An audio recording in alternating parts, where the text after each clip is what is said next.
Welcome to Salesology, conversations with sales leaders, the art of faster, easier, more profitable sales. When you're ready to transform your sales for today's transforming market, we've got you covered with your host, the queen of cold calling and founder of Salesology, award-winning author, speaker, sales trainer, and coach, Wendy Weiss.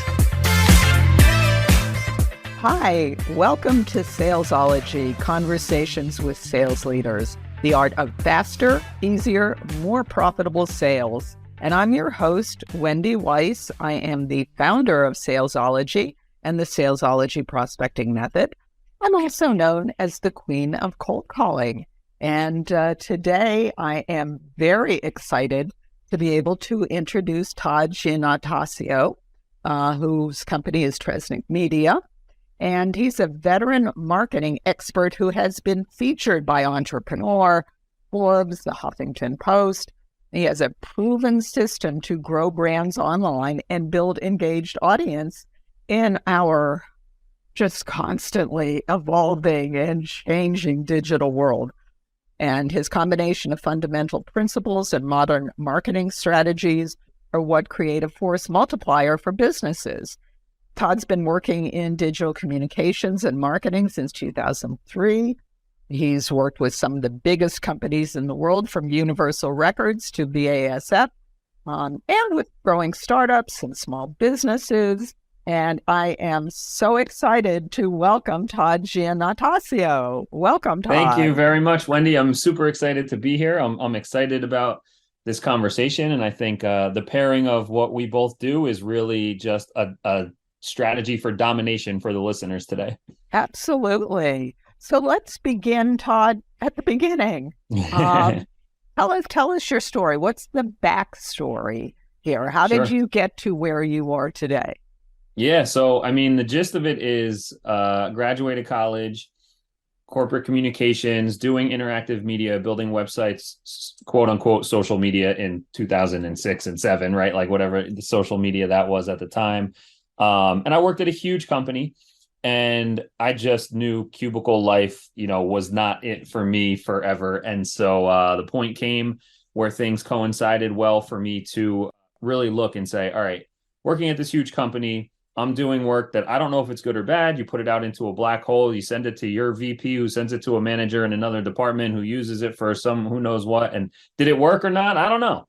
And I'm like, but I've built up this skill set and I want to see the impact that I can make. And so that's when I left and knew that I needed to start an agency where I could work directly with small business owners to do the work I was doing and see the impact and results that it would have. And so, that was really the purposefulness of my work and the fulfillment I was looking for and have, achieved some of. We're always looking to grow and be more fulfilled, but that's really how it started, was acquiring these skills, being in a cubicle and saying, like, I want to get closer to the results and I want to actually see the help I can bring to people. And, I've been working with small business owners since I started my small business in 2011. So. Okay. So I'm going to ask you the question that I know I get confused about this. So I'm willing to bet that many of our listeners get confused about this as well, because things seem to change so fast. Mm-hmm. And you might be doing something that it seems to be working and then it's not working anymore. And so how do you, first of all, know what works? And then how do you stay on top of all of these things in the digital universe that just seem to keep changing? Yeah, I mean, the baseline answer is curiosity and passion, really, because without that, then it becomes a drudgery of trying to keep up with things. But when it's something that you're passionate and like, I just love geeking out on marketing and digital stuff. And like, I read, my number one most gifted book is How to Win Friends and Influence People. I mean, that book's like 100 years old at this point, right? So yes. I'm rooted in these fundamental principles, but also in like, okay, how do they work today? And, I'm like, I listen to everything, watch everything at like 2, 3, 4x speed. So like my brain has sped up. I'm from New Jersey. We talk fast. I can listen fast. So I'm just constantly, I wake up, I'm making breakfast, making lunch for the kids, cleaning up the house, my AirPods are in, listening to something. I'm reading a book at night. I'm taking courses. I'm just constantly curious and passionate about learning and staying on top of things. Now, that's not the answer for everyone, but that's also part of why I exist and serve, is because I'm doing all of this so that small business owners don't have to, right? Yeah, small business owners are doing a lot of things. So sometimes it's good to have somebody else that's doing some of the things for you. And it's important to recognize, like, what lane do you need to be in? Like, I don't need my outsourced CFO company to be geeking out on 40 hours of marketing podcasts every week. I need them geeking out on finance stuff and learning that stuff. Like, once you learn your lane, right? And that's where the curiosity and passion come from. It's like, stay in there, become the expert, start sharing your knowledge and serving people, and then figure out, like, all right, this is what I'm doing and this is how I'm going to serve people. And I know I don't need to spend that much time on every single hat. I mean, how many hats are there in a business? 1,000, right? Like, growing a small business really comes down to learning, where do you put your focus and energy, and then how can you find trustworthy partners who are putting that same amount of energy in their area of expertise. That's so interesting that you would say that. I have a whole list of questions on digital marketing prepared for you. However, I'm going to ask you, when I first started my business, which is about 25 years ago, somebody said to me that the advice I was given was I had to learn everything. I had to learn how to do everything. And I couldn't learn how to do everything. I just couldn't learn how to do it. And I think that a lot of small business owners are in that same place where they think, they have to do it all themselves, or things just fall through the cracks because nobody's doing it. How do you find your lane? How did you find your lane? For me, it goes back to just like, my major in college was communications and media and computer stuff. So like, it was where I was generally curious. And I think just because also of my age was of the right timing, that I was born at the right time, where like, when I was in high school, I got a summer job at a newspaper doing like photography and writing articles. And so I've always been like in this communication, content creation thing. And like, it never was obvious. Like, well, I think Steve Jobs is what said it. It's like, you can connect the dots looking backwards, but not looking forwards. And you have to just do a lot of stuff, find what you like and what you're good at and what other people value and how you can bring that value to the world. And that can only come from action, right? Like, action creates clarity. That you just have to do things and figure out where it is. Agreed. So let's switch gears a little bit and talk about building an online audience. If you're we have small business owners that are listening in that want to build an online audience, or maybe we've got business owners listening in that already have an audience and just want a much larger audience. Like, where do you start? Well, everything should always start by kind of reverse engineering, like begin with the end in mind, right? Like, who is it that we're serving? What are we offering them? And how are we helping them? And once you know like who it is that you want to serve and what road you're ultimately taking them down, now you can start to put those pieces together of what their customer journey looks like. And so you think, okay, let's go to the beginning of this person's journey when they're going to ultimately need what we sell. And what does their daily life look like? What kind of problems are they having every day? What's keeping them up at night? All those kind of basic questions is what you want to start with. And then just basically show up every day and answer those questions in some way, shape, or form. Like, if your audience is on LinkedIn, show up on LinkedIn every day and answer those questions in your content. If your audience is on Facebook or Instagram or whatever comes out next in the next 6 months, right? Like, wherever they are, go where they're at and answer the questions that they're thinking about or will be thinking about. That's the easiest way to get started. And when you start putting content out, you increase your surface level for opportunity, right? Like, if you're not putting things out, you basically don't exist. If someone Googles the stuff that you do and they can't find you, then you don't exist in their world. So thinking about who they are, what they're looking for, how can you help them, and start answering those questions in different types of digital content is how you're going to increase your visibility and discoverability. And does part of your profile, because what I heard you describing was your ideal customer profile, does that include the concrete parameters like maybe a particular vertical market or industry if they're in B2B, or the size For of the sure. company, Yeah, or, definitely. Well, because those people all have different types of problems, right? If you're in B2B and you serve someone who has 8 employees and they do, they do HR consulting, that's a different type of, they're going to have different problems, questions, mindsets, et cetera, than someone who has 70 employees and, they sell fleets of cars to delivery companies or something, whatever it is. Like, so, based on the size, the industry, like those people are going to have different types of questions.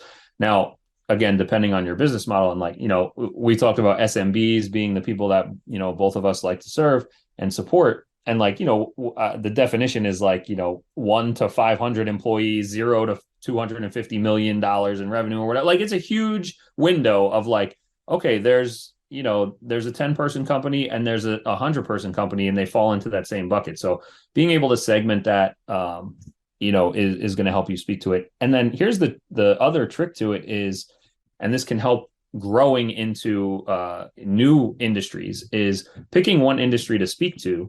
And then our brains are wired to pick up things that are familiar to us and look for resources, right? So let's say we're selling to, we're selling fleets of cars to delivery companies. You can potentially be talking about problems and just saying, if you're a delivery company, then you have these types of problems, blah, blah, blah, blah, blah. And if you own a delivery company, when someone says that, your brain perks up and it's going to look for that. So if you just use the language of the industry, it's going to literally resonate more with the people you're trying to reach.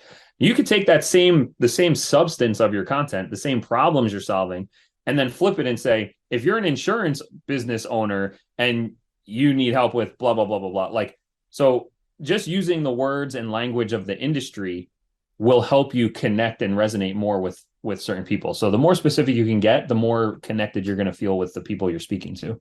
Absolutely. I love what you're saying, because one of the things that I see a lot in working with clients is they want to be very general. And I'm wondering if you see that as well. Yeah. I had a conversation with a potential vendor recently, and I asked, well, do you work with consultants? And they said, oh, we work with everybody. And I was like, yeah, but that's not what I asked you. And, for all of our business owners that sell, or sales professionals that are listening in, the reason that prospects ask you the question, have you ever worked with anybody in our industry before, is for exactly what Todd was just talking about. They tune you out as soon as you say, oh, we work with everybody. Right, exactly. And when you can show them, obviously when you can show them relevant results, because what do people want to know when they hire you? They want to know, okay, you look like an expert. Great. I believe that. What you've done works. I've seen, you've told me that, but will it work for me? And that's the third thing. And sometimes there's nothing we can do as service providers that would make someone do that if they have hired 10 marketing agencies in the past and it always fails. And they're like, well, marketing agencies work for all these other companies, but not for me. So why is it going to work for me? And the more specific, like you just said, you say, have you worked with consultants before? What you really are asking is, how close to guaranteeing my success can you get with us working together, right? Like, that's really what your subconscious wants to know. Like, we want to de-risk our decision when we ask that question. Have you worked with accountants before? Have you worked with pudding companies before? Have you worked with car companies, right? Like, the question is really like, how do I know for as certain as possible that you're going to be able to do what you say you can do for me specifically? And when you can either answer that and say, yes, we work with consultants all the time, and these are the results they get, or what I'll also tell people, if it isn't a new industry, because we are somewhat industry agnostic, which does cause problems in these situations for us, but is that I say, our approach is very methodical. And because we take a systematic approach by reverse engineering our ultimate goal with the client, and we have a 2-week process when we get started to deep dive into your business, the system that we're going to install for you is the same system that we use in other businesses. And we make sure it's going to work because this is our process. And I explain the process to them, right? And then that it says, okay, maybe we haven't worked with a pudding company before, but I'm explaining to you the methodology and our process, and you can see why and how it will work in your situation. Absolutely. And we kind of get around that by asking our clients, okay, do you have a lot of a particular type of client? Hmm. And they might say, yeah, we work with a lot of contractors. Bingo, let's start with contractors. Right. Exactly. And then, who's next? Who's like second? What Hmm. vertical is second on the list that you work with Yep. a lot? Yep. And they'll say something else, and we focus on that. Right. I think another thing too, when it comes to like picking your vertical, if you're doing it that way, is the first step in our process is what I call it's our best buyer builder exercise, and it's everyone says you have to have your ideal client profile, right? Like it's one of the first things everyone in sales or marketing is going to do or should be doing. The problem is the client is often picking that arbitrarily. And so they might say, this is who we want to work with, or we have a lot of these clients, but it's like, are they your best clients? Are they the most profitable? And is that who you want to work with? Maybe your best and most profitable clients aren't the people you enjoy working with, or maybe the people that would be that are not going to prioritize your service. And so an example of this is right in the middle of the COVID pandemic. We were working with a company who did basically like an empathy training for frontline workers in all different types of industries. And it's super great work. I love what they do. They have a great product. They have everything they do is great. And when we sat down in our first kickoff meeting, they said, we go through who's your ideal client, blah, blah, blah, like rising to the top of healthcare companies, hospitals, doctors' offices, et cetera, et cetera, et cetera. That those are like would be that they have big budgets, they have this, whatever, and they need it. And it's like, all right, all that's great, except for let's take into consideration the context of what's happening right now. And no one on that list was going to prioritize putting all their staff through empathy training while everyone's working 48 straight hours. People, the chaos of the situation. So it's like, okay, that could have been, and if we just said to you, who's your ideal client? And you said that, and we built out campaigns for it, we would have been screwed. So when you say like, okay, this is the ideal client, now we have 4 or 5 different options that we want to pick from. Who of those people can currently prioritize buying this product and value it the most? And then that's how you can kind of segment. So it's like, let's not arbitrarily pick it, and let's not pick it based on who we want to be working with, but like, let's see who's the best match, right? Like, it's like, okay, this is what we do. Here's the best options. Now, who's the best fit from both sides? And then you can build your campaigns and your outreach and inbound and everything all around that. And you're in a much better position for success out of the gate. Absolutely. So, Todd, I want to come back and talk to you a little bit about tailoring content for an audience and how to measure the impact of the content. But before we do that, we're going to pause for a word from our sponsor, which is Salesology, 81 tools to grow your sales and your business faster, more easily, and more profitably. Are you stuck because you can't find the right sales and marketing resources to help you grow your business? Or maybe you're sick of spending hours hunched over your computer researching and looking for what you need instead of selling and generating revenue. Or maybe you're just frustrated and confused because you can't find the tools you need at an affordable price. Well, never fear, because we have you covered. We've done the research. We've vetted all the tools, so you can save hours of work. You don't have to hunt for yourself for whatever it is that you need. You can download 81 tools to grow your sales and your business faster, more easily, and more profitably. It's free. Just click on the link in the show notes, and you'll be glad you did.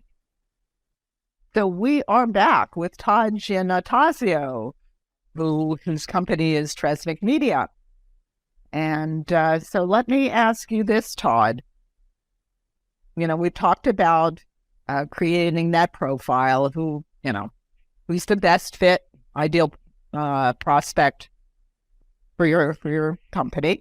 How do you tailor your content to your audience? And how do you make a topic that maybe isn't all that interesting? How do you make it interesting? Well, tailoring your content, I think a big thing, and, we have a free gift for your listeners if they stick around, which will be great to tie into this, is I think a big thing right now, which, to me has always been the case, but is more important than ever, is building a humanized brand and creating a real relationship with your market where it feels authentic and aligned, where they want to know what you're talking about and they know, like, and trust you, right? And so how do we create content that's going to do that? And it's a combination of a lot of things, like we already talked about, taking all that list from your ideal customer profile and knowing their pains, problems, situations, knowing what their state of awareness is, right? Are they living their status quo? They don't even know they have a problem. Are they problem aware? Are they solution aware? Are they currently shopping and in consideration mode? Like, all those different things change what it is you're going to say and how you're going to say it, right? Also making a difference is this a complete stranger? Is this someone who's been following me for a long time and they're familiar with our stuff? Or is this someone who's an existing client and we have a really tight relationship? The way you talk to these people, like, I did the math a couple months ago on, like, if we took the sales funnel, the relationship stages, and a couple other pieces of the customer journey and plotted it out, you could have one message and it would shape like 1,237 different times, just because of the multiples of, like, all right, well, if I'm talking about this topic to a complete stranger who's in consideration mode, that's one way to talk about it. If I'm talking to an existing client who's in consideration mode, if I'm talking to a follower who's never bought before and they're in the middle of the funnel and they're problem aware, right? Like, you could talk about the same thing 1,200 different times just based on where that person's thinking. And that goes to, I call, our modern marketing principles. And principle number one is being customer centric. So always thinking about, all right, who is that exact person that I want to connect with this message? And what is their current state of mind? Like, what are they thinking and feeling? And what's their perspective on this? And, when you have a specific vertical, you can get more specific about it. Or even if you do speak to multiple verticals, just try not to do it all at once, right? The more specific you can get, the better it will be and better it will connect. And also, we do a lot of data-backed stuff. Like, this isn't for the average small business owner necessarily to do themselves, but doing keyword research to see how many people are searching for this type of thing versus a different type of phrase. Sometimes the one word change can make a difference in tens of thousands of people just from an opportunity standpoint. So we were working with a client a couple months ago, and they talk about goal planning and goal setting and achieving goals and all that kind of stuff. And they're basically interchangeable in the way that she was talking about it. If you said goal planning or goal setting, and we plug in two phrases into our keyword search tool, and we see that, I forget which was which, but goal planning got like 600 searches a month. So maximum opportunity, 600 people are looking for you. As opposed to the other phrase, which was interchangeable, had 20,000 people searching every month. And so with just a little bit of research behind what kind of content you're creating, you just changed your maximum potential from 600 to 20,000 with a little bit of data behind it, right? So that's another piece. Is like, all right, let's figure out, what does the customer journey look like? What kind of questions do they have at each point? What do they need to know? What do we want to make sure that they're educated on in that process? Now let's run some research on it to make sure people are looking for it, and we can make smart phrase choices. And then also some social media stuff, like what phrases are trending or more popular than the other, and creating, that's when we get like real in depth with our content strategy. And then you can get channel specific also, where it's like, all right, you can say the same thing on LinkedIn as you do on Facebook, but the way you write copy for LinkedIn is different than the way you write it on Facebook or Instagram, and obviously Twitter, because it has a much different character count. So tailoring the content really comes down to, like, where are we going to put this piece? What is it that people want to hear? What do we want them to know? And really the approach we take is like, how do we build a relationship so they know, like, and trust us, and they have a strong preference to buy from us when that comes time? So integrating little stories, or I think posting selfies should be a more prominent strategy for some people. Not just like, a selfie smiling at the camera, but, just getting your picture out there more so that people see you and they're like, oh yeah, they start recognizing your face. That's literally going to change the biology in their body and physiology, whatever. I'm not a scientist, I don't know, but it does create a literal physical change in the chemistry where they're going to feel more connected to you when they see your face. That's why doing direct to camera videos, just little quick tips, telling stories. And just when you kind of have, like, if you sit down and do a little bit of work up front, like, and have an idea of, okay, these are the topics I want to talk about, you're going to start seeing things every day that can turn into stories that you can tell, right? And when you start giving these lessons as personal stories, one, they're more captivating for people to listen to. And two, it creates a connection because they're like, oh, I feel like I know that person because I've heard stories. I've heard them mention at their kid's soccer game or at, their cousin's birthday party, like just different types of stories that you can tell lessons through will create those stronger connections and relationships. So I'm curious, when you're talking about creating this content, and you've talked about looking at the data and analyzing the types of issues that a particular market has, and well, are they in the process so that you can create the right message. I'm curious about, do you attempt to capture the same type of language that type of buyer might use? Yeah, and absolutely. And how do you do that? Yeah, I mean, number one, this is also why the top priority for all of our new clients is how do we grow the email list? Because that becomes a direct connection with your audience that you can communicate. You don't have to worry about algorithms changing or showing your stuff to people, right? Like, if you post on any organic social channel, only a small percentage of people see it. But when you build an audience, whether it is on social or email, you get a feedback loop. And so you can actually communicate with people, right? Imagine that. And so I think modern marketing is really about having a dialogue with your audience, not just broadcasting a monologue out to the world. And a great example of this, so my wife is also a business owner, and she posted something in her Instagram stories last week that was just a random, like, she's a teacher, and she has a side business that's extremely successful, but she's a teacher during the day because she just loves kids, it's just what she's passionate about. And she posted something about not having any snow days yet this year, right? And like, a little complaining joke, whatever. And she got so much feedback from that, and she sells products to other teachers, that the next day, the email that she sent out to her list of tens of thousands of people was, hey, how to have a fake snow day with your class to make it more fun or something. So she posted something, and again, constantly just showing up for your audience and growing your audience. You put things out and you see what gets a reaction. And then all these people responded to her, and she took the language that they were saying back to her and then puts that into an email and into a promo that ran. And she made, I don't know how many dollars exactly, but, she made a bunch of money the next day selling her products based on what she saw her audience talking about and how they reacted and responded to her. So learning, always just putting stuff out and paying attention to what people are saying. And when you have your own audience, you have a direct feedback loop to doing that. So do you find that, because you're talking about an email list, do you find that people are less responsive these days than they used to be? I don't know that they are less responsive. It's just a matter of how do we show up with value consistently enough and play the long game, right? It's understanding that there's a certain group of people, I'm a big fan of Chet Holmes's Ultimate Sales Machine, right? From the smile on your face, I imagine you are too. And in there, that book is old enough where the stats may not be as relevant, but he talks about a few percentage of people are ready to buy something right now. And if you're a new business or a growing business, you need to be attacking that market first, because businesses need cash flow to survive. That's the oxygen of the business. And that's why what you do is so amazing when you're helping people with their cold calling and prospecting is you get, how do we get the cash flow and get our customers from the people who need to buy, who need to solve this problem today.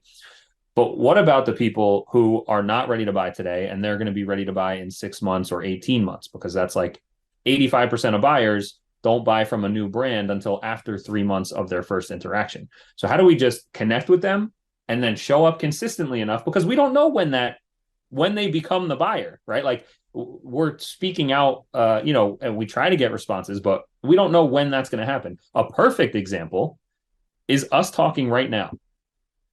I don't know if you know this, but I got an email a couple weeks ago, and it said, I've been following you for a number of years, and I'm hoping you'll have some time to chat. That was someone I never spoke to before, and they were on my email list. And that person was your booking manager. Yes, and here we are. And so I had no idea. We, maybe she responded to an email here or there over the years, but I didn't know who she was specifically. And I just, build an audience around marketing and topics like that. And I put out content consistently. Yeah, you want to make sure you're getting decent open rates and all that kind of stuff. But like, just show up consistently for people and add value and and let them know what you stand for. And as your audience grows and as you stay consistent long enough, it loops back in and you get opportunities every day that are 18 months old, right? But it just takes, you have to grow and continuously, put yourself out there and add value. So yeah, maybe 20% of people are opening your emails on the good side on a daily basis, but over time, the people who are opening for long enough, yeah, maybe the email today isn't good for them right now, but maybe Thursdays will be, or maybe next week's. And so showing up with your name in their inbox, having them see you there, that creates the familiarity, which is also another, this is a tip for humanizing your brand, is use your name in your emails that come out from your marketing channel, right? Like, don't use marketing at Tresnick Media, use Todd Giannattasio at Tresnick Media, because now it's a name in the inbox and it's a person that can be on a podcast. It's a person I can reply to and ask a question. It's a person I can pick up the phone and call when I'm ready to buy something, as opposed to just like, okay, this is a generic thing. Why would I reply? They send this out to thousands of people. Who cares? I'm not going to hit reply. But when you can send an email that looks like it's from a person and it has a person's name and it has a genuine message from a person, that's when people hit reply. Yeah, shout out to Marianne for connecting us. Yeah. And I've had a very similar experience in that I'll, from time to time, we'll get an email from someone that says, I've been on your email list for years and I just signed up for your course. Yep, exactly. It's just, you don't know when it's going to happen. So once you can establish that you have a quality offer that people are going to buy by doing the prospecting, and you got to do the grunt work, right? There's no way around it. If you want to be in business, you got to put in the work. And that work is figuring out what it is that people are going to say yes to and getting that in front of the people who need it right now. That's how you build that foundation for your business. And then when you're ready to build in that next layer, that's where we come in and we help grow your audience and help you be consistently adding value to the market so that you become known as the go-to answer for people. And that when they are ready to buy, that's when they start coming to you. Absolutely. So I know you have a gift for all of our listeners, Todd. So, and everyone, we will put the link in the show notes. So as soon as you finish listening to this podcast, go click on the link. And Todd is going to tell us all about the gift that he has for us. Yeah. So, when we're working with small businesses, there's always big box retailers or big box competitors, right? Like if you're selling payroll, your big box competitors, ADP and Paychex. If you're selling local heating and air conditioning, you still have big box competitors that you're going up against.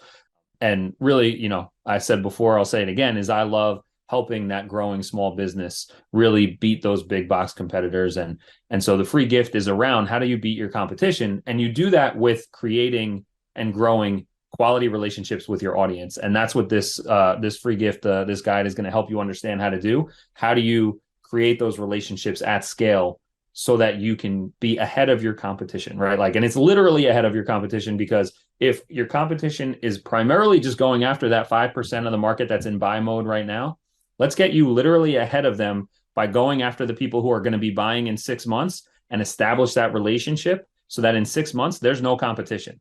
So this free guide is going to help you literally get ahead of your competition and beat your competition by creating valuable relationships with your audience.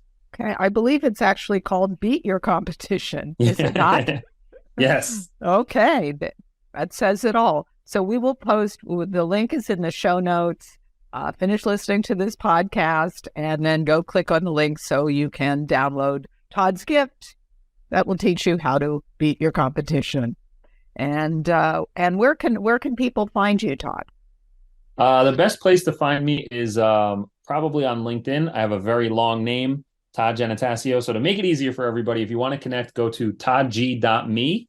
And that's my personal brand home, hub where you can get all my social links and everything like that. So toddg.me if you want to connect, and that'll send you everywhere with all our free stuff. Okay. Well, we're also going to post Todd's LinkedIn profile and your Facebook and your Twitter. We're going to post it all Yep. in the show Wherever notes. they are, so, I'm showing up to serve wherever you're at. So yeah, so just go to the show notes, and it is all there. So yeah, so I want to thank you. You have been listening to Salesology, Conversations with Sales Leaders, with my special guest, Todd Giannattasio. And Todd, do me a favor, put your hand over your heart and promise me you'll come back another time so we can keep I will talking. absolutely be back. I could talk to you for days on this stuff, and you know, I'd love to hear your expertise on this side. Your listeners are lucky to have you, and lucky to be subscribed here for the great free stuff you're putting out. Absolutely. Thank you. So if you found value in listening to this podcast today and listening to our conversation, then I'm going to ask you a favor for our listeners. Think about one business owner or one sales professional or one marketer that you think might also find value in listening to the Salesology Conversations with Sales Leaders podcast. And please do share the link with them. And until we meet again, visualize yourself surrounded by cash, really large bills. You've been listening to Salesology, Conversations with Sales Leaders, the art of faster, easier, more profitable sales. Be sure to follow so that you don't miss a single episode. And while you're at it, please leave a rating and review, and be sure to share it with your friends. Tune in every week for more exciting insights and wisdom on transforming sales. And until next time, visualize yourself surrounded by cash, very large bills.